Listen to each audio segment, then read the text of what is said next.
আছে, দয়া করে সেখানে যেন এর মা, ওর বোন, ওর খালা, ওর চাচি এখানে যেন না বসে।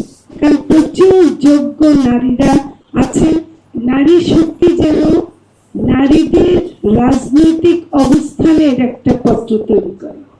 কারণ এটাতে রাজনৈতিক অবস্থান, আমি জাস্ট মানে শুধু নির্যাতনের বিরুদ্ধে, শুধু সহিংসতার বিরুদ্ধে, এটা এনজিওরা করে, এটা অন্যরা করতে পারে, কিন্তু আপনারা একটা রাজনৈতিক শক্তি হয়ে ওঠেন। আপনারা রাজনৈতিক অবস্থান তুলে ধরে প্রথম কাজটা হবে সেটা যে জাতীয় সংসদে এমনিতে তো মানে সাধারণ আসলে বেশ 2.4% মাত্র নারী আছে, কিন্তু 50টি যে সংরক্ষিত আসন আছে, দয়া করে সেখানে যেন এর মা, ওর বোন, ওর খালা, ওর চাচি এখানে যেন না বসে।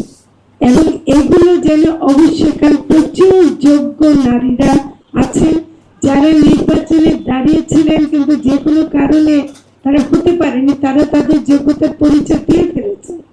তাদেরকেও কিন্তু আমরা জাতীয় সংসদে আনার চিন্তা করতে পারি।